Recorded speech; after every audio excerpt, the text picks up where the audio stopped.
Although, ang downside niya nanggagaling sa sugal. At ang pinaghuhugutan niyan ay ang mga mahihirap na milyon-milyon na mamamayang Pilipino sa buong bansa. Ang pinagsasamantalahan dito ay yung mga hopes ng mga mahihirap natin mga kapatid, no? Na pinaglalaruan natin, no? Apart from the fact na pagnanakaw yan, pagnanakaw yan, in fact plunder, no? Alam mo, mami, kasi yung may hirap na yan, ibang bibili na lang nila ng pagkain, itataya pa nila ng loto yan. Yes.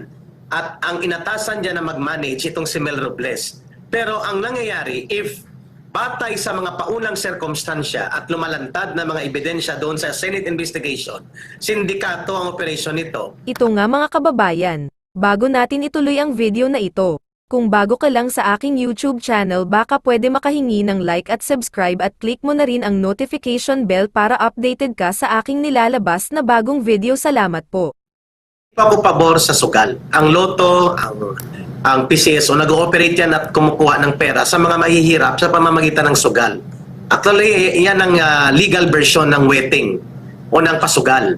Hindi naman yan sumusugal ang mga sila Henry C., mga Gokongwe, Sinalo Syutan. Hindi yan mga bilyonaryo dyan ang kinukuhanan ng pera niyan. Ang kinukuhanan ng pera niyan ang ordinaryong mamamayan. But nonetheless, may pakinabang naman talaga ang mamamayan yan kung maayos na gamitin yan ang pondo para sa pagpapagamot sa mga kabatang may kanser, mahihirap na pamilya na hindi makabayad ng bills sa ospital, gamot, therapy, at iba pang pangangailangang medikal at kabuhayan na pwede nilang tulungan. Kung yan ay tamang i-manage. Although, ang downside niya nanggagaling sa sugal. At ang pinaghuhugutan niyan ay ang mga mahihirap na milyon-milyon na mamamayang Pilipino sa buong bansa. At ang pangalawa, itong Senate investigation, Ma'am Lorraine, Brother Franco, tiningnan ko yung mga balita, parang lumalabas na nagkakaroon ng pagdududa sa integridad ng mga nananalo. Therefore, may question of integrity of process kung paano nakukuha ang mga winning numbers na ito at ang mga prices na umabot pala sa total in a month period lang, mga 1.7 billion pesos. Ang nakapagtataka na parang pandaraya, focus-focus ng ginamit na term ni Senator Raffy Tulfo, ay halos mga taga-Bulacan ang nananalo. At alam ng lahat na si Mel Robles ay nanggaling sa Bulacan. Pangalawa, malinaw din na hindi niya tinanggi na ang nanalo sa 640 million na napakalaki, kalahating billion mahigit, ay malapit sa kanya. Wala siyang outright denial. Ano po ang meat of the matter dito? Ang pinaka-issue dito, pinagkakakitaan na ang mga mahihirap, dinaraya pa at niloloko sila sa mga premyo, Ma'am Lorraine, at ang kalukuhan dito ay parang insider ang operation na ito. Iyon ang tumbok ng investigation point ni Senator Raffy Tulfo, nila Coco Pimentel, Senator Pimentel, sapagkat may tatlong bagay na gusto silang dapat dito ipaliwanag. Ito ba ay planado? Ito ba ay isang sindikato na operation? At para saan ito gagamitin? So mukhang ang tatlong tanong na ito, Ma'am Lorraine, doon tumutugma. Ito ay parang operation na pinagplanuhan, premeditated, may design, may script, may winner, may proseso, at ang dulo nito, ang kukubra at kukuha ng premyo, mga taong konektado din sa matataas na opisyal sa PCSO, lalo na sa chairman sa general manager ng PCSO.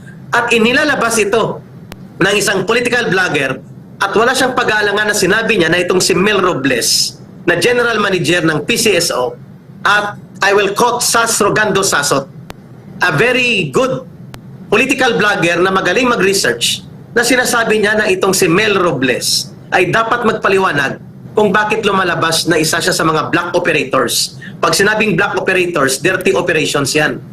Kasama dyan ang fundraising. At sino po ang naglagay sa kanya dyan? It's no less than the president na nag-appoint sa kanya. Ang tanong ngayon, kung ganito kalawak ang iskandalo ng seemingly parang sindikato na operasyon, pandaraya at pangungubra sa pundo na bilyon-bilyon sa PCSO at kasabwat ang pamunuan nito, kaninong motivation and compass ito nanggagaling? Ma'am Lorraine and Brother Frank. Yun alam mo Eric, Franco, mga kababayan, no? This makes me really heartsick, no? And this enrages me. Kasi, okay, naririnig ko na yan noon pa, no? Noon ko pa naririnig yan mula nung umupo si Mel Robles. No? So, I'm a doctor, no? So I'm a woman of science. So I'm evidence-based. And what evidence tells me is that all of these fantastic wins, back to back to back to back, almost every week there's a winner, is really just points to one thing. There's widespread plunder going on in PCSO. So unless you prove that otherwise, this is what I'm going to believe in, no?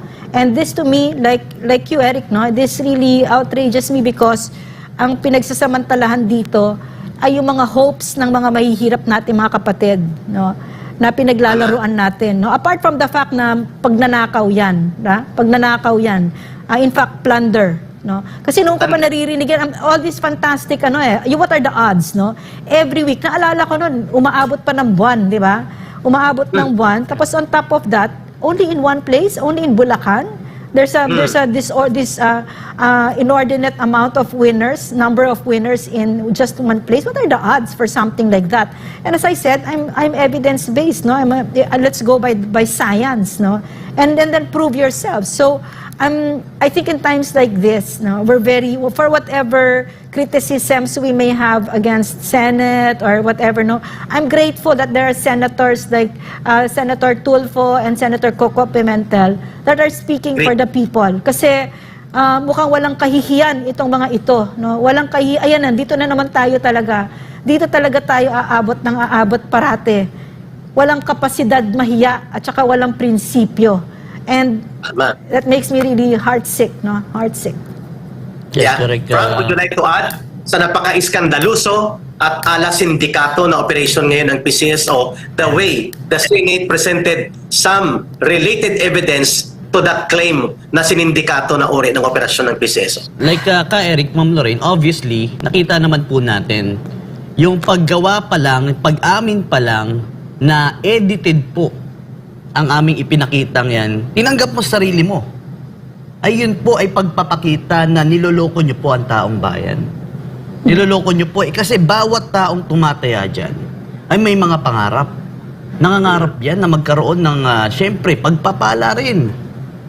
Pero paano po yung bigla nyong pakikitaan ng ganyan? Ay naku, buong ahensya po ang inyong sinisira. Na matagal na Yeah, go ahead. Yes, ma'am. Na syempre, matagal na po yan, ang PCSO na yan.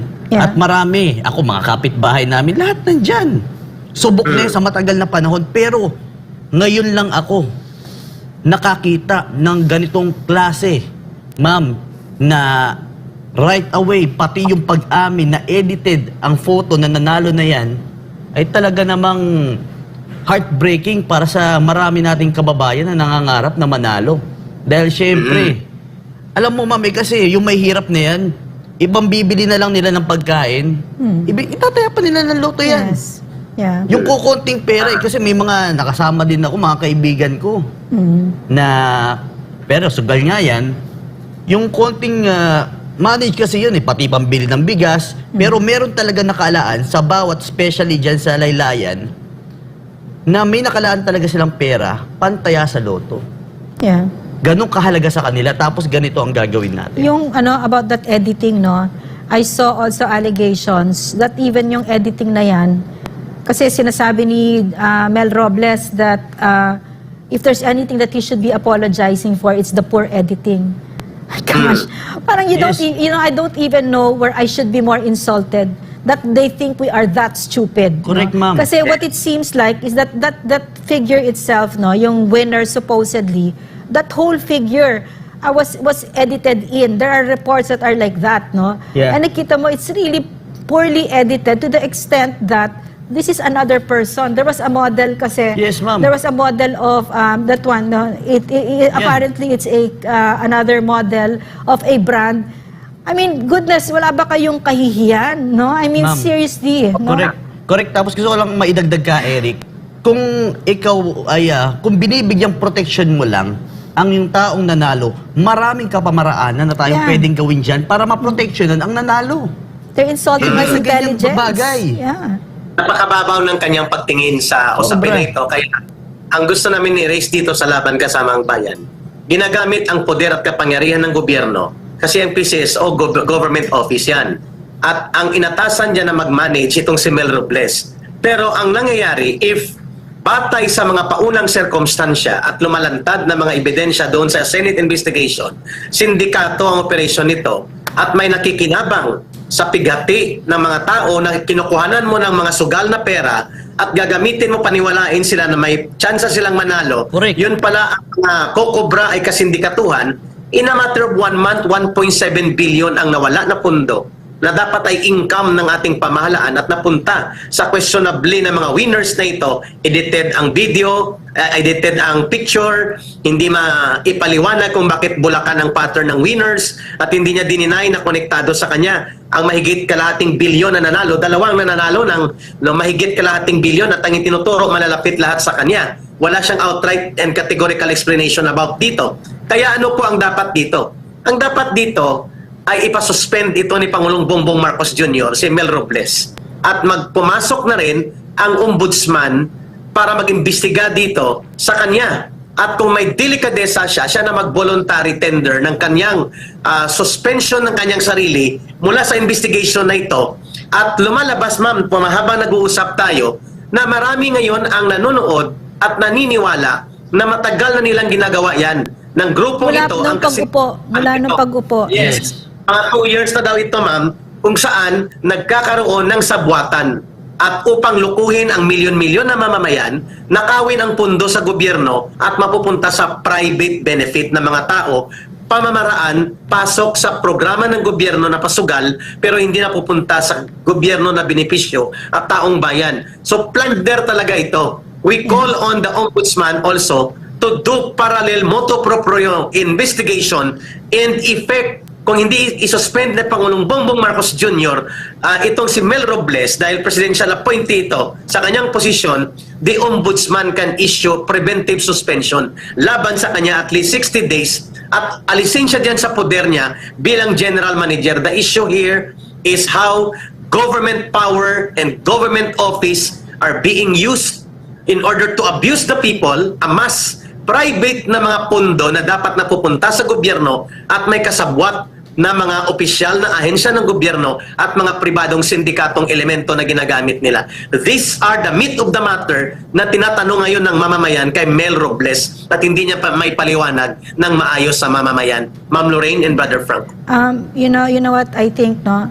This will cost the president a lot of political capital if he doesn't do anything about this. Itong ganito, no, itong PCSO Lotto, ano yan, masa yan, issue yan ng masa at yung pagnanakaw at a time like this. And you know what? What does this feel like to me? Parang deja vu? Parang ganito na ba yung gobyerno natin? Kasi I was watching, no, that this Mel Robles yesterday. Parang what he was saying was, he was insulting our intelligence, no? Na tapos ang parang sinasabi niya, deal with it. Deal with it. Ito yung sinabi ko eh. That will go, di ba? Where did we hear that? We heard that with Congress, no? We heard it with, bala kayo. Di ba kayo maniwala? Di ba ganon? Ganon ang trato ninyo sa taong bayan. Ganyan ang trato ninyo sa pera ng bayan. So ito yung we hope that the president steps up and really does something about this because we can see now from my perspective, I can see na magiging mitya ito of something big talaga that political capital of our president will be spent. No? Kung nagustuhan mo ang ganitong video, huwag kalimutan ang magkomento kung ano ang saloobin mo. Salamat po.